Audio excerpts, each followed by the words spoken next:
Bună, dragilor, și bine ați venit la previziunile pentru miercuri, 15 iulie.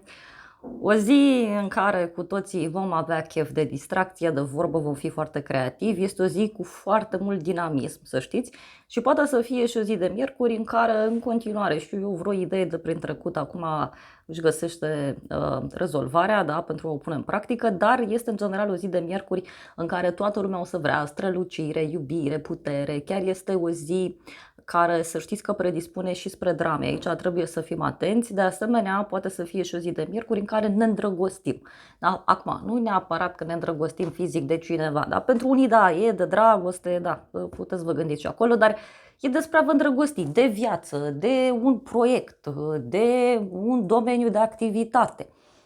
O zi în care aveți chef să faceți doar ceea ce vă place, doar ceea ce iubiți. Da? Că iubirea asta nu e doar erotică, da? E și iubire în general, de viață, de lucruri, de oameni, de idei, da? De domenii de activitate. Și este o zi în care să știți că acel copilaș interior mai este așa la suprafață pentru fiecare, dar miercuri avem la grad exact sextilul dintre Uranus din Gemeni și Neptun din Berbec în mers aparent retrograd. Deci, este o zi foarte, foarte benefică pentru a ne concentra foarte mult pe noi, pentru a reveni asupra plăcerilor noastre, asupra sufletelului nostru. Și uite, miercuri suntem în diavoluri, deci o zi în care trebuie să fim puțin atenți la tentații. Posibil să avem tendința în ziua de miercuri să facem doar ceea ce ne place, să dorim așa un oarecare control, da? Poate este și o zi în care fiecare emană un anumit magnetism, dar în egală măsură să știți că este și o zi în care o să avem tendința să controlăm, da? Să ne dorim putere, strălucire și energia generală e marele preot, măcar asta ne mai potolește. Este o zi în care putem să învățăm lucruri interesantă pentru noi. Uite, poate să fie și o zi de miercuri în care ne vedem umbra, dar și o zi de miercuri în care ne vedem lumina.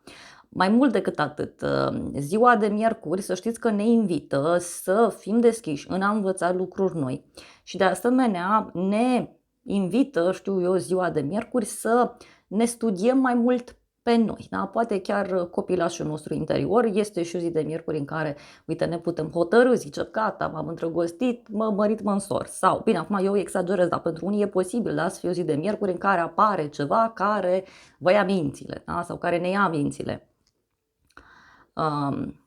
Însă poate să fie și o zi de miercuri în care primim acele semne cum că suntem pe drumul nostru, cum că suntem în direcția potrivită. Da? Energia generală fiind marele preot, e o zi în care vom dori, da, să studiem, să învățăm. Este și o zi în care ne vom concentra foarte mult și pe anumite principii de viață. Uite, dacă cineva se naște acum în 2026 pe 15 iulie, are ca arcană de destin marele preot. Da?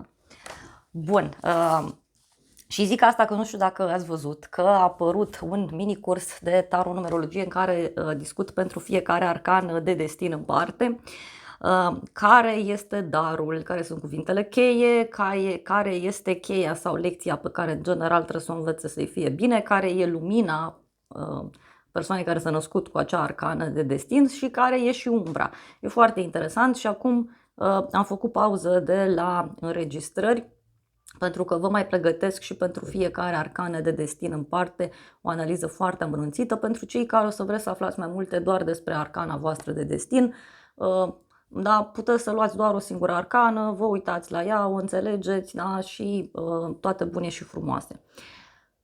Bun, dacă n-ați văzut, da, a apărut acel mini-curs pe site-ul meu, în viitor o să fie disponibil și pe aplicație, nu ține de noi, în continuare așteptăm răspunsuri de la magazinele de aplicații, din clipă în clipă, nu țin de noi lucrurile acestea, dar puteți să intrați pe aplicație să vedeți semnul vostru zodiacal, să vedeți ce aduce ziua aceasta de miercuri, că e tare interesantă, pentru fiecare se arată acolo o scânteie, da? O scânteie de genialitate, o scânteie de iubire și așa mai departe. Hai să vedem, că tot discutam de iubire, hai să vedem, uite ce spune acest oracol. E o zi așa în care iubirea poate să plutească în aer și avem așa cineva care păstrează niște aparențe, cineva care trăiește în spatele unor aparențe, iar apoi avem chestiuni legale, căsătorie, divorț, da? Decizii mari care se pot lua. Poate să fie și o zi de miercuri în care începem să ne dăm seama ce talent avem, ce ne place și e o zi cu decizii benefice, da? Pentru toată lumea, dar avem și suflete gemene, o conexiune karmică, o oglindă, a te uita, da? în oglindă. Este o zi în care să știți că domnul Cupidon pândește pe la colțuri, chiar dacă discutăm de dragoste, repet, erotică, sau chiar dacă discutăm despre a ne îndrăgosti, nu știu, de o rochie, de o idee, de un domeniu de activitate. Dacă, nu știu, vedem pe cineva și spunem, băi, mi-este foarte dragă persoana asta, nu neapărat acum, dar, repet, în sensul ăla erotic. Da, pentru unii e și despre asta, cei care sunteți concentrați în general pe asta, e și despre asta, dar în general aș zice eu că e o zi în care putem avea parte de tot felul de revelații. Da? De revelații și o zi în care putem în sfârșit să ne dăm seama ce anume ne retrezește la viață. Că e și despre asta. Bun, dragilor, hai să vedem așadar ce se întâmplă pentru fiecare zodie în parte. Te invit cu drag pe aplicația mea să vezi ce se întâmplă pentru semnul tău zodiacal și nu uita că am lansat gratuit pe toate rețelele de socializare o introducere, da, în acest mini curs de tarot-numerologie în care vă explic cum anume să vă calculați arcana de destin, că fiecare om e o carte de tarot și puteți să vedeți gratuit peste tot este, iar dacă vreți să vedeți pentru arcana voastră de destin care e darul, care e lumina, care e umbra, care e cheia sau lecția pe care trebuie să o învățați, vă aștept cu drag pe site-ul meu la mini curs și urmează să apară și pentru fiecare arcană separat mult mai multe informații. Sunt vreo 10 puncte pe care le abordez. O să aveți pentru fiecare arcană și personalități, da? Care au această arcană de destin și o să vedeți ce frumos se văd anumite lucruri. Bun, hai să vedem așadar ce se întâmplă cu fiecare zodie. Te invit pe aplicația mea să vezi ce se întâmplă, poți vedea gratuit și te îmbrățișez cu drag și să ne revedem cu bine și data viitoare.